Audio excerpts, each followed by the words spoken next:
ਦਰਸ਼ਕੋ break ਤੋਂ ਬਾਅਦ ਤੁਹਾਡਾ ਸਵਾਗਤ ਹੈ ਜੀ। ਡਾਕਟਰ ਸਾਹਿਬ ਹੁਣ ਸਾਡੇ ਦਰਸ਼ਕਾਂ ਨੂੰ ਦੱਸੋ ਅੱਜ ਦੇ ਦਿਨ ਦੀ ਇਤਿਹਾਸਕ ਅਹਿਮੀਅਤ।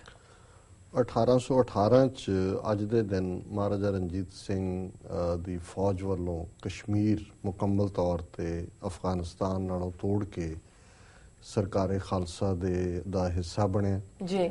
ਕਸ਼ਮੀਰ ਜਿੱਤਣ ਦੇ ਲਈ ਬਹੁਤ ਜਿਹੜਾ ਉਹ ਖੂਨ ਡੋਲਣਾ ਪਿਆ, ਕਿਉਂਕਿ ਪਹਾੜੀ ਇਲਾਕਾ ਔਰ ਜਿਹੜੀ ਸਿੱਖ ਸੋਲਜਰ ਨੇ ਮੇਨਲੀ ਟ੍ਰੇਨਿੰਗ ਤਾਂ ਉਹਨਾਂ ਦੀ ਮੈਦਾਨੀ ਰਹੀ ਹੈ, ਘੋੜਸਵਾਰ ਔਰ ਮੈਦਾਨਾਂ 'ਚ ਲੜਨ ਵਾਲੇ।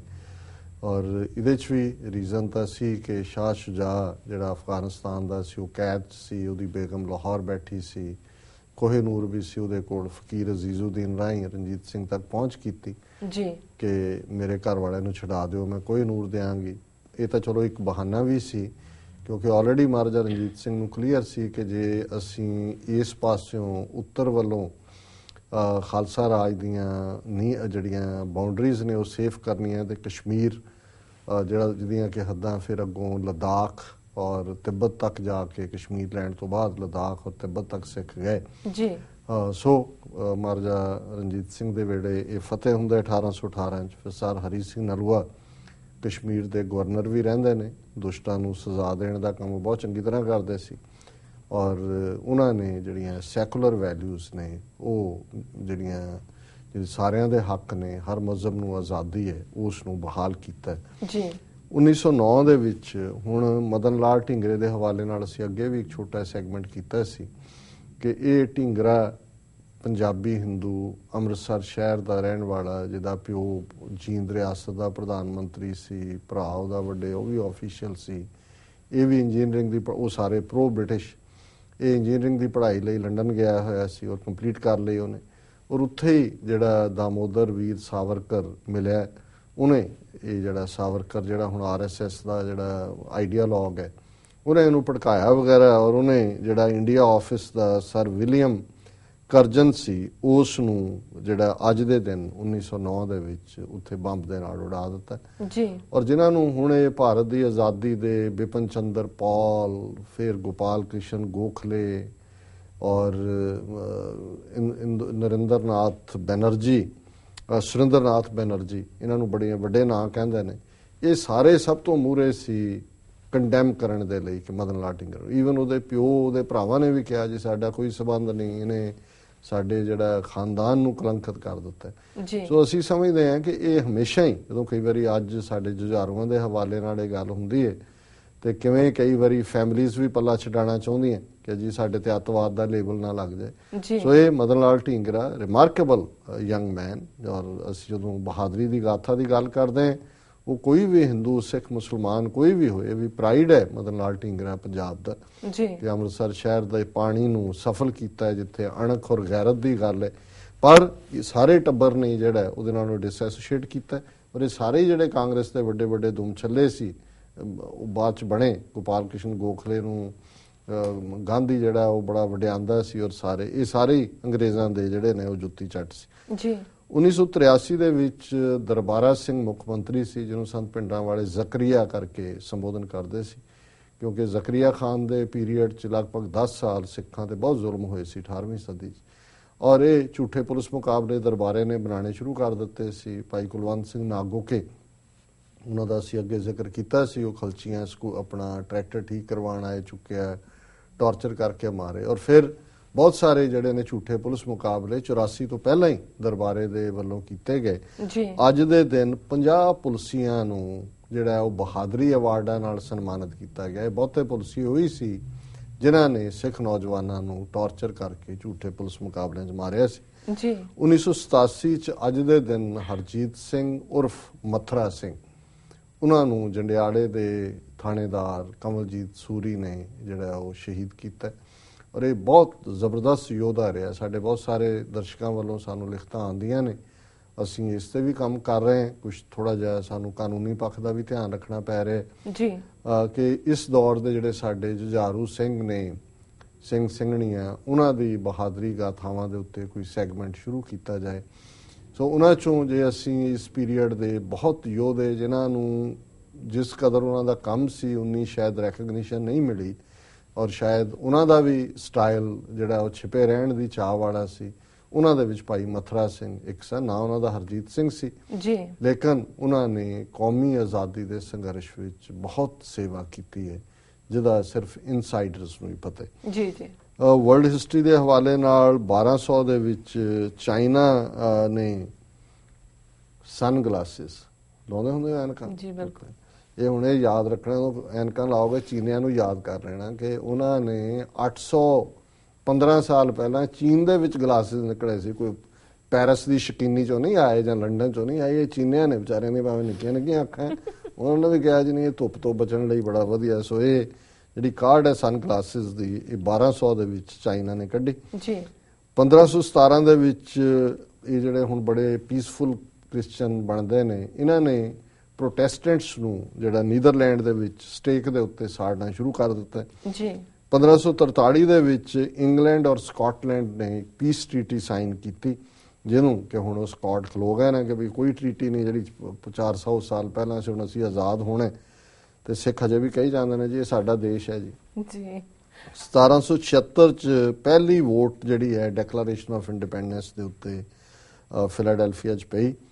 1798 ਚ ਨੈਪੋਲੀਅਨ ਦਾ ਫਲੀਟ ਜਿਹੜਾ ਹੈ ਉਹ ਅਲੈਗਜ਼ੈਂਡਰੀਆ ਇਜਿਪਟ ਦੇ ਵਿੱਚ ਪਹੁੰਚਿਆ, ਯਾਨੀ ਕਿ ਇਜਿਪਟ ਨੂੰ ਵੀ ਅਲੈਗਜ਼ੈਂਡਰ ਨੇ ਜਿਹੜਾ ਨੈਪੋਲੀਅਨ ਨੇ, ਨਾਟ ਅਲੈਗਜ਼ੈਂਡਰ, ਨੈਪੋਲੀਅਨ ਨੇ ਫਤਹ ਕੀਤਾ।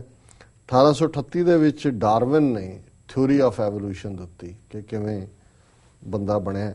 ਸੋ ਸਭ ਤੋਂ ਜ਼ਿਆਦਾ ਰੌਲਾ ਤਾਂ ਫਿਰ ਬਾਈਬਲ ਪੜ੍ਹਨ ਵਾਲਿਆਂ ਨੇ ਪਾਇਆ, ਉਹਨਾਂ ਨੇ ਕਿਹਾ ਜੀ ਤਾਂ ਰੱਬ ਨੇ ਸਿੱਧਾ ਬਣਾਇਆ ਹੈ, ਡਾਰਵਿਨ ਕਹਿੰਦਾ ਬਾਂਦਰਾਂ ਚੋਂ ਬਣੇ। ਜੀ। ਸਾਨੂੰ ਨਹੀਂ ਵੈਸੇ ਫਰਕ ਪੈਂਦਾ, ਸਾਨੂੰ ਤਾਂ ਇਹ ਵੀ ਜੋ ਵੀ ਬਣੇ ਉੱਥੋਂ ਆਏ ਕਿ ਸਿੱਧੇ ਆਏ ਹੈ ਰੱਬ ਦੇ ਨੇ, ਉਹ ਵੀ ਕੰਮ ਰੱਬ ਦਾ ਹੈ, ਇਹ ਵੀ ਕੰਮ ਰੱਬ ਦਾ। ਪਰ ਇਹਨਾਂ ਨੂੰ ਪ੍ਰੋਬਲਮ ਹੋਈ ਕਿਉਂਕਿ ਬਾਈਬਲ 'ਚ ਇਹਨਾਂ ਦੀਆਂ ਕਹਾਣੀਆਂ ਹੋਰ ਕਿਸਮ ਦੀਆਂ ਨੇ। ਜੀ। 1862 ਦੇ ਵਿੱਚ ਕਾਂਗਰਸ ਨੇ ਪੋਲੀਗੈਮੀ ਇਹ ਆਊਟਲਾ ਕਰ ਦਿੱਤੀ ਕਿ ਇੱਕ ਤੋਂ ਜ਼ਿਆਦਾ ਵਾਈਫ ਨਹੀਂ ਰੱਖ ਸਕਦੇ।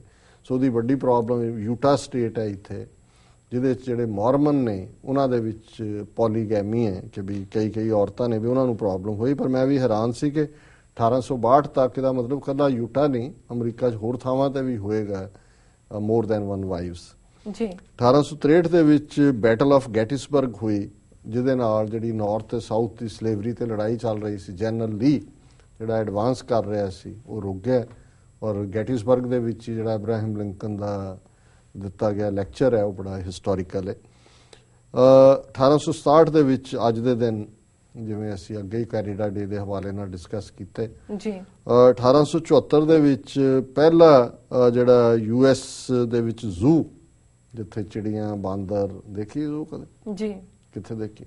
ਅਮਰੀਕਾ 'ਚ ਦੇਖੀ ਹੋਈ ਹੈ। ਅੱਛਾ। ਪਰ ਪਹਿਲੀ ਜ਼ੂ ਅਮਰੀਕਾ 'ਚ ਫਿਲਾਡੈਲਫੀਆ ਦੇ ਵਿੱਚ ਬਣੀ ਸੀ 1874 ਚ। ਜੀ। 1907 ਦੇ ਵਿੱਚ ਪਹਿਲੀ 에ਅਰ ਫੋਰਸ ਦੁਨੀਆ ਦੀ ਅਮਰੀਕਨ ਆਰਮੀ ਦੇ ਵਿੱਚ ਬਣੀ। ਕੋਈ 에ਅਰ ਫੋਰਸ ਦੀ ਹਿਸਟਰੀ ਬਹੁਤੀ ਪੁਰਾਣੀ ਨਹੀਂ ਹੈ। ਜੀ। 1934 ਦੇ ਵਿੱਚ ਪਹਿਲੀ x-ray photo of the entire body, ਪਹਿਲਾਂ ਜਿਹੜਾ ਰੇਸ ਸੀ ਥੋੜੀ ਥਾਂ ਦੇ ਉੱਤੇ ਹੀ ਫੋਕਸ ਹੁੰਦੀਆਂ ਸੀ। 1950 ਦੇ ਵਿੱਚ ਅਮਰੀਕਨ ਸਪਾਈ ਜਿਹੜੇ ਸੋਲਜਰ ਕੋਰੀਆ ਦੇ ਵਿੱਚ ਫਲਾਈ ਹੋ ਕੇ ਪਹੁੰਚੇ। 1963 ਦੇ ਵਿੱਚ ਜ਼ਿਪ ਕੋਡ ਹੁੰਦਾ, ਕੀ ਹੁੰਦਾ ਜ਼ਿਪ ਕੋਡ? ਜਿਹੜਾ ਘਰ ਦੇ ਐਡਰੈਸ ਹੁੰਦਾ ਹੈ, ਤੇ ਜ਼ਿਪ ਕੋਡ ਨੂੰ ਕਹਿੰਦੇ ਨੇ ਜ਼ੋਨ ਇੰਪਰੂਵਮੈਂਟ ਪਲਾਨ, ਇਹ ਉਹਦਾ ਪੂਰਾ ਵਰਡ ਹੁੰਦਾ। ਮੈਨੂੰ ਵੀ ਅੱਜ ਹੀ ਪਤਾ ਲੱਗਾ ਵੈਸੇ, ਜ਼ੋਨ ਇੰਪਰੂਵਮੈਂਟ ਪਲਾਨ। ਇਹ 1963 ਦੇ ਵਿੱਚ ਲਾਗੂ ਹੋਇਆ। 1971 ਦੇ ਵਿੱਚ ਸਟੇਟ ਆਫ ਵਾਸ਼ਿੰਗਟਨ ਨੇ ਸੈਕਸ ਡਿਸਕ੍ਰਿਮੀਨੇਸ਼ਨ ਕਿ ਬੰਦੇ ਔਰਤ ਦੇ ਵਿੱਚ ਤਨਖਾਹ ਦੇ ਮਾਮਲੇ ਜਾਂ ਦੂਜੇ ਡਿਸਕ੍ਰਿਮੀਨੇਟ ਨਹੀਂ ਹੋ ਸਕਦਾ। ਜੀ। ਤੇ 1997 ਚ ਇੰਗਲੈਂਡ ਨੇ ਹਾਂਗਕਾਂਗ ਜਿਹੜਾ ਹੈ ਉਹ ਵਾਪਸ ਚੀਨ ਦੇ ਹਵਾਲੇ ਕਰ ਦਿੱਤਾ ਹੈ। ਜੀ। ਸੋ ਇਹ ਵਰਲਡ ਹਿਸਟਰੀ ਹੈ। ਥੈਂਕ ਯੂ ਡਾਕਟਰ ਸਾਹਿਬ, ਤੁਹਾਡਾ ਬਹੁਤ-ਬਹੁਤ। ਤੇ ਹੁਣ ਸਾਡੇ ਦਰਸ਼ਕਾਂ ਨੂੰ ਦੱਸੋ ਅੱਜ ਦਾ ਵਿਚਾਰ। ਅੱਜ ਦੇ ਵਿਚਾਰ ਲਈ ਅਸੀਂ ਕਬੀਰ ਸਾਹਿਬ ਦਾ ਸ਼ਬਦ, ਜਿਹਦੇ 5 ਪਦੇ ਨੇ, ਜਿਹੜੇ 5 ਕਪਲੇਟ ਨੇ। ਜਿਉ ਜਲ ਛੋੜ ਬਾਹਰ ਭਿਓ ਮੀਨਾ, ਪੂਰਬ ਜਨਮ ਹਉ ਤਪ ਕਾ ਹੀਨਾ। ਅਬ ਕਹੋ ਰਾਮ ਕਵਨ ਗਤ ਮੋਰੀ, ਤਜੀ ਲੈ ਬਨਾਰਸ ਮਤ ਪਈ ਥੋਰੀ। ਸਗਲ ਜਨਮ ਸ਼ਿਵਪੁਰੀ ਗਵਾਇਆ, ਮਰਤੀ ਬਾਰ ਮਗਹਰ ਉਠ ਆਇਆ। ਬਹੁਤ ਬਰਸ ਤਪ ਕੀਆ ਕਾਂਸ਼ੀ, ਮਰਨ ਪਿਆ ਮਗਹਰ ਕੀ ਬਾਸੀ। ਕਾਂਸ਼ੀ ਮਗਹਰ ਸਮ ਵਿਚਾਰੀ, ਓਛੀ ਭਗਤ ਕੈਸੇ ਉਤਰਸ ਪਾਰੀ। ਕਹੋ ਗੁਰ ਗਜ ਸ਼ਿਵ ਸਭ ਕੋ ਜਾਣੇ, ਮੁਆ ਕਬੀਰ ਰਮਤ ਸ਼੍ਰੀ ਰਾਮੇ। ਜੀ। ਹੁਣ ਕਬੀਰ ਸਾਹਿਬ ਦਾ ਜਨਮ ਬਨਾਰਸ 'ਚ ਹੋਇਆ, ਬਨਾਰਸ 'ਚ ਸਾਰਾ ਜੀਵਨ ਉਹਨਾਂ ਨੇ ਗੁਜ਼ਾਰਿਆ। ਹੁਣ ਹਿੰਦੂ ਇਤਿਹਾਸ ਦੀ ਕਹਾਣੀ ਹੈ ਬਨਾਰਸ ਸ਼ਿਵ ਜੀ ਦਾ ਸ਼ਹਿਰ ਹੈ, ਉਹਨੂੰ ਸ਼ਿਵਪੁਰੀ ਕਹਿੰਦੇ ਨੇ। ਤੇ ਮਗਹਰ ਸ਼ਿਵ ਜੀ ਦੇ ਮੁੰਡੇ ਗਣੇਸ਼ ਦਾ ਸ਼ਹਿਰ ਹੈ, ਜਿਹਨੂੰ ਵੱਢ ਕੇ ਪਹਿਲਾਂ ਸ਼ਿਵ ਨੇ ਵੱਢਤਾ, ਫਿਰ ਪਾਰਵਤੀ ਨਾਰਾਜ਼ ਹੋ ਗਈ, ਫਿਰ ਉਹਨੇ ਇੱਕ ਹਾਥੀ ਮਾਰ ਕੇ ਉਹਦੀ ਸੁੰਡ ਲਾਤੀ ਉੱਤੇ ਜੀ। ਉਹ ਜਿਹੜਾ ਨਰਿੰਦਰ ਮੋਦੀ ਕਹਿੰਦਾ ਜੀ ਸਾਡੀ ਪਲਾਸਟਿਕ ਸਰਜਰੀ ਇੰਨੀ ਜ਼ਬਰਦਸਤ ਸੀ, ਦੇਖੋ ਹਾਥੀ ਦਾ ਸੁੰਡ ਲਾਤੀ ਉੱਤੇ ਜੀ। ਹੁਣ ਮਗਹਰ ਜਿਹੜਾ ਸ਼ਹਿਰ ਹੈ ਉਹ ਗਣੇਸ਼ ਦਾ ਸ਼ਹਿਰ ਹੈ, ਉਹੀ ਜਿਹੜਾ ਸ਼ਿਵ ਜੀ ਦਾ ਮੁੰਡਾ ਗਣੇਸ਼ ਹੈ। ਤੇ ਉਸ ਸ਼ਹਿਰ ਨੂੰ ਸਰਾਫਿਆ ਸ਼ਹਿਰ ਕਹਿੰਦੇ ਨੇ ਮਗਹਰ। ਔਰ ਇਹ ਬ੍ਰਾਹਮਣਾਂ ਦੀਆਂ ਕਹਾਣੀਆਂ ਨੇ ਕਿ ਜਿਹੜਾ ਬਨਾਰਸ 'ਚ ਮਰੇਗਾ ਉਹ ਸਿੱਧਾ ਸਵਰਗਾਂ ਨੂੰ ਜਾਏਗਾ, ਸ਼ਿਵਪੁਰੀ 'ਚ ਮਰੇਗਾ ਜੀ। ਤੇ ਜਿਹੜਾ ਗਣੇਸ਼ ਦੇ ਸ਼ਹਿਰ ਮਗਹਰ 'ਚ ਮਰੇਗਾ ਉਹ ਖੋਤੇ ਦੀ ਜੂਨ 'ਚ ਪਏਗਾ। ਇਸ ਲਈ ਉੱਥੇ ਜਿਹੜੇ ਨੇ ਮਗਹਰ 'ਚ ਰਹਿਣ ਵਾਲੇ ਲੋਕ ਵੀ ਮਰਨ ਤੋਂ ਪਹਿਲਾਂ ਬਨਾਰਸ ਆ ਜਾਂਦੇ ਨੇ। ਮਗਹਰ 20 ਕਿਲੋਮੀਟਰ ਦੂਰ ਹੈ ਗੋਰਖਪੁਰ ਤੋਂ ਜੀ। ਹੁਣ ਕਬੀਰ ਸਾਹਿਬ ਨੇ ਇੰਨਾ ਇਫੈਕਟਿਵਲੀ ਚੈਲੰਜ ਕੀਤਾ ਬ੍ਰਾਹਮਣਵਾਦ ਨੂੰ। ਸਾਰੀ ਉਮਰ ਉਹ ਬਨਾਰਸ 'ਚ ਰਹੇ, ਪਰ ਉਹ ਕਹਿੰਦੇ ਵੀ ਮੈਂ ਮਰਨ ਤੋਂ ਪਹਿਲਾਂ ਮੈਂ ਮਗਹਰ ਜਾਣਾ, ਮੈਨੂੰ ਪਾਓ ਖੋਤੇ ਦੀ ਜੂਨ 'ਚ। ਉਹਨਾਂ ਨੇ ਕਿਹਾ ਜੀ ਮੈਂ ਤੁਹਾਡੇ ਸ਼ਹਿਰ 'ਚ ਮਰਨਾ ਹੀ ਨਹੀਂ। ਹੁਣ ਹਿੰਦੂ ਹੁਣ ਵੀ ਆਪਣੇ ਬੁੜਿਆਂ ਨੂੰ ਜਾ ਕੇ ਛੱਡ ਆਉਂਦੇ ਨੇ ਬਨਾਰਸ, ਉਹ ਵਿਚਾਰੇ ਮੰਗਤੇ ਨੇ ਵੀ ਇਹ ਤੈਨੂੰ ਸਵਰਗ 'ਚ ਭੇਜ ਰਹੇ ਆ ਸ਼ਿਵਪੁਰੀ। ਹੁਣ ਇਹ ਸਾਰਾ ਸ਼ਬਦ ਦੀ ਇੱਕ ਪਾਸੇ ਜਦੋਂ ਹੁਣ ਕਬੀਰ ਸਾਹਿਬ ਆਪਣੇ ਅਖੀਰਲੇ ਦਿਨਾਂ 'ਚ ਮਗਹਰ ਆ ਗਏ ਤੇ ਲੋਕ ਕਹਿ ਰਹੇ ਨੇ ਕਬੀਰ ਨੂੰ ਕਿ ਇਹ ਕਿੱਡਾ ਬੇਵਕੂਫ ਹੈ, ਇਹ ਤਾਂ ਖੋਤੇ ਦੀ ਜੂਨ 'ਚ ਪਏਗਾ, ਸਾਰੀ ਉਮਰ ਬਨਾਰਸ 'ਚ ਗੁਜ਼ਾਰੀ ਹੈ। ਤੇ ਹੁਣ ਉਸ ਸਾਰੇ ਨੂੰ ਕਬੀਰ ਸਾਹਿਬ ਨੇ ਚੈਲੰਜ ਕਰਦੇ ਇਸ ਸ਼ਬਦ ਦੇ ਵਿੱਚ ਇਹ ਸਾਰਾ ਪਾਠ ਜਿਹੜਾ ਹੈ ਉਹਨੂੰ ਐਕਸਪੋਜ਼ ਕੀਤਾ ਹੈ। ਉਹਨਾਂ ਨੇ ਕਿਹਾ ਜੋ ਜਲ ਛੋੜ ਬਾਹਰ ਪਿਓ ਮੀਨਾ ਪੂਰਬ ਜਨਮ ਹੋਂ ਤਪ ਕਾ ਹੀਨਾ। ਕਿ ਇਹ ਹੁਣ ਲੋਕ ਕਹਿ ਰਹੇ ਨੇ ਕਿ ਵੀ ਇਹ ਜਿਵੇਂ ਮੱਛੀ ਪਾਣੀ ਤੋਂ ਬਾਹਰ ਆ ਜਾਂਦੀ ਹੈ, ਇਹ ਤਾਂ ਬਨਾਰਸ ਛੱਡ ਕੇ ਉੱਥੇ ਮਗਹਰ ਚਲੇ ਗਏ ਖੋਤੇ ਦੀ ਜੂਨ ਪੈਣ। ਇਹਨੇ ਸਾਰੀ ਕਮਾਈ ਦਾ ਪੂਰਬ ਜਨਮ ਦੀ ਕਮਾਈ ਨਹੀਂ ਹੋਏਗੀ, ਇਸ ਲਈ ਇਦਾਂ ਦਾ ਬੇਵਕੂਫਾਨਾ ਫੈਸਲਾ ਲਿਆ ਜੀ। ਅਬ ਕਹੋ ਰਾਮ ਕਵਨ ਗਤ ਮੋਰੀ ਤਜੀਲੇ ਬਨਾਰਸ ਮਤ ਪਈ ਥੋਰੀ। ਉਹ ਕਹਿੰਦੇ ਨੇ ਕਿ ਵੀ ਦੇਖੋ, ਆਪ ਹੀ ਕਬੀਰ ਕਹਿੰਦੇ, ਦੇਖੋ ਲੋਕ ਕਹਿੰਦੇ ਨੇ ਹੈ ਇਹਦੀ ਅਕਲ ਘੱਟ ਹੈ, ਕੰਮ ਅਕਲ ਹੈ ਕਿ ਇਹਨੇ ਬਨਾਰਸ ਛੱਡ ਦਿੱਤਾ। ਸਗਲ ਜਨਮ ਸ਼ਿਵਪੁਰੀ ਗਵਾਇਆ ਮਰਤੀ ਬਾਰ ਮਗਹਰ ਉਠਾਇਆ। ਸਾਰੀ ਉਮਰ ਬਨਾਰਸ ਗੁਜ਼ਾਰੀ, ਮਰਨ ਲਈ ਜਿਹੜਾ ਉਹ ਮਗਹਰ ਆ ਗਿਆ। ਬਹੁਤ ਬਰਸ ਤਪ ਕੀਆ ਕਾਂਸ਼ੀ ਮਰਨ ਬਿਹਾ ਮਗਹਰ ਕੀ ਬਾਸੀ। ਕਿ ਸਾਰੀ ਉਮਰ ਕਾਂਸ਼ੀ 'ਚ ਬਹਿ ਕੇ ਰੱਬ ਨੂੰ ਕਰਦਾ ਰਿਹਾ ਤੇ ਹੁਣ ਇਹ ਮਗਹਰ ਦਾ ਵਾਸੀ ਬਣ ਗਿਆ। ਕਾਂਸ਼ੀ ਹੁਣ ਕਬੀਰ ਸਾਹਿਬ ਕਹਿੰਦੇ ਨੇ ਕਾਂਸ਼ੀ ਮਗਹਰ ਸਮ ਵਿਚਾਰੀ ਓਛੀ ਭਗਤ ਕੈਸੇ ਉਤਰਸ ਪਾਰੀ। ਉਹ ਕਹਿੰਦਾ ਵੀ ਮੇਰੇ ਲਈ ਬਨਾਰਸ ਤੇ ਮਗਹਰ 'ਚ ਕੋਈ ਫਰਕ ਨਹੀਂ ਜੀ। ਜੇ ਮੇਰੀ ਬੰਦਗੀ ਦੇ ਵਿੱਚ ਕੋਈ ਕਮੀ ਹੋਏਗੀ ਤਾਂ ਫਿਰ ਮੈਂ ਕਿਤੇ ਵੀ ਮਰਾਂ, ਉਹ ਮੈਂ ਊਣਾ ਰਵਾਂਗਾ, ਓਛੀ ਮੇਰੀ ਬੰਦਗੀ ਹੋਏਗੀ। ਤਾਂ ਅਖੀਰ 'ਚ ਉਹਨਾਂ ਨੇ ਕਿਹਾ ਕਹੋ ਗੁਰ ਗੱਜ ਸ਼ਿਵ ਸਭ ਕੋ ਜਾਣੇ ਮੁਆ ਕਬੀਰ ਰਮਤ ਸ਼੍ਰੀ ਰਾਮੇ। ਉਹਨਾਂ ਨੇ ਕਿਹਾ ਵੀ ਮੇਰਾ ਗੁਰੂ ਵੀ ਜਾਣਦਾ ਜੀ।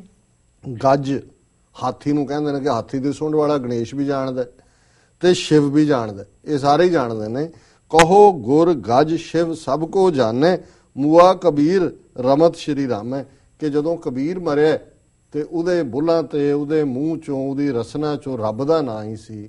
ਇਸ ਲਈ ਮੈਨੂੰ ਜਿਹੜਾ ਹੈ ਉਹ ਬਨਾਰਸ ਔਰ ਮਗਹਰ 'ਚ ਮੈਨੂੰ ਕੋਈ ਖੋਤੇ ਦੀ ਜੂਨ 'ਚ ਨਹੀਂ ਭੇਜ ਸਕਦਾ। ਕਹਿੰਦਾ ਇਹ ਉਹਨੂੰ ਹਾਥੀ ਨੂੰ ਵੀ ਪਤਾ ਹੈ, ਗੱਜ ਨੂੰ, ਹਾਥੀ ਦੀ ਸੁੰਡ ਵਾਲਿਆਂ ਨੂੰ, ਸ਼ਿਵ ਜੀ ਨੂੰ ਵੀ ਪਤਾ ਹੈ ਤੇ ਰੱਬ ਨੂੰ ਵੀ ਪਤਾ ਹੈ ਕਿ ਮੈਂ ਰਾਮ ਕਹਿੰਦੇ ਆ ਰੱਬ ਦਾ ਨਾਮ ਲੈਂਦੇ ਆ ਆਪਣਾ ਸਰੀਰ ਛੱਡਿਆ।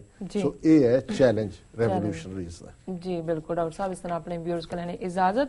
ਵਿਊਅਰਸ, ਸਾਡੇ ਪ੍ਰੋਗਰਾਮ ਦਾ ਸਮਾਂ ਇੱਥੇ ਸਮਾਪਤ ਹੁੰਦਾ। ਤੁਸੀਂ ਆਪਣੇ ਰਾਏ ਤੇ ਸੁਝਾਅ ਸਾਨੂੰ ਭੇਜਣਾ ਨਾ ਭੁੱਲਣਾ ਸਾਡੇ ਇਸ ਪਤੇ ਤੇ sos@tv84.tv ਤੇ। ਅਸੀਂ ਆਪਣਾ ਪ੍ਰੋਗਰਾਮ ਲੈ ਕੇ ਫਿਰ ਦੁਬਾਰਾ ਹਾਜ਼ਰ ਹੋਵਾਂਗੇ। ਤਦ ਤੱਕ ਲਈ ਮੈਨੂੰ ਤੇ ਆਪਣੇ ਡਾਕਟਰ ਨੂੰ ਆਗਿਆ ਦਿਓ ਤੇ ਦੇਖਦੇ ਰਹੋ TV84। ਬੁਲਾ ਦਿਓ ਫਤਿਹ। ਵਾਹਿਗੁਰੂ ਜੀ ਕਾ ਖਾਲਸਾ, ਵਾਹਿਗੁਰੂ ਜੀ ਕੀ ਫਤਿਹ।